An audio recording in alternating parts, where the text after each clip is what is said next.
चले क्या हुआ शिवम जी, आज की सुनवाई में क्या कुछ कहा आपने कोर्ट? राखी सिंह की तरफ से हमने अपना पक्ष रखा है, 361 पन्ने की रिटर्न आर्गुमेंट सबमिट की है और करीब 100 जजमेंट कोर्ट के सामने साइट भी की है, हमने सबमिट भी किए हैं कोर्ट को। किसी जजमेंट में सुप्रीम कोर्ट या इलाहाबाद हाई कोर्ट की कोई रूलिंग इस चीज़ को सपोर्ट नहीं करती, इस क्लेम को कंफर्म नहीं करती कि ये केस 7/11 पे डिसमिस हो।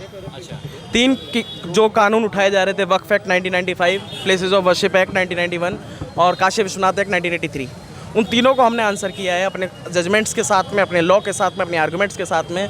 और हमारा पक्ष ये था कि माँ श्रृंगार गौरी की पूजा को लेकर के ये बात दाखिल है। इसमें जो प्रेयर हमने जो प्रार्थना की है वो इतनी की है कि माँ श्रृंगार गौरी की पूजा नियमित चालू कराई जाए, जो पहले चलती आ रही थी। 1993 तक वो पूजा ऐसे के ऐसे चलती आ रही, तो 15 अगस्त 1947 में रुकने का सवाल ही नहीं बनता और इस कारण से प्लेसेस ऑफ वर्शिप एक्ट में मेरा केस पार नहीं हो सकता। वक्फ एक्ट की बात आती है, वक्फ एक्ट 1995 को लेकर के जितने केस हैं सुप्रीम कोर्ट के लैंडमार्क जजमेंट्स, 20 जजमेंट मैंने ऑनरेबल कोर्ट के सामने सबमिट किए हैं और उसमें क्लियर किया है कि किसी भी पूजा को लेकर के वक्फ बोर्ड या वक्फ ट्रिब्यूनल डिसाइड करेगा, ऐसा कोई लॉ नहीं है।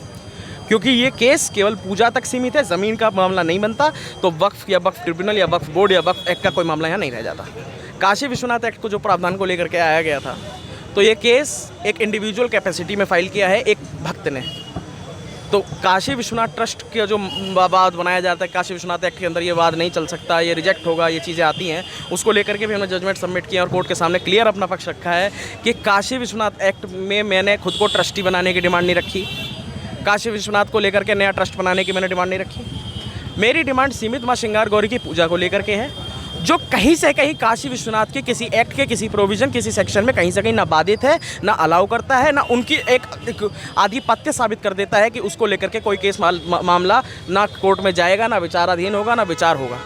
इसलिए तीनों कानूनों में, तीनों एक्ट पे जिसको क्लेम किया जा रहा था, दावा किया जा रहा था, मेरा केस मेंटेनेबल है और ट्रायल के बाद ही उसका डिस्पोजल होगा, ये मैंने कोर्ट को क्लियर। हमारी तरफ से आज आर्गूमेंट रख दी गई है, हमारे एसोसिएट मान बहादुर सिंह कल इसको कंटिन्यू करेंगे। हमारा पक्ष जो मेन है, तीनों चीज़ों को लेकर के हमने कर दिया है कंक्लूड। हमारे साइड से जो हमारा स्टैंड है वो हम क्लियर कर चुके हैं। अन्य वादियों से हमारा स्टैंड बिल्कुल अलग है, हम जानते हैं, लेकिन जो वाद है राखी सिंह का वाद केवल माँ श्रृंगार गौरी तक है, उसको इधर से उधर ले जाने की कोई आवश्यकता नहीं है और हमारा स्टैंड हम कंक्लूड कर चुके हैं। माँ श्रृंगार गौरी का वाद माँ श्रृंगार गौरी तक सीमित रहेगा और जो रिलीफ मिलेगा माँ श्रृंगार गौरी तक ही मिलेगा। किसी तरह का कोई ज़मीन को लेकर के बात नहीं है।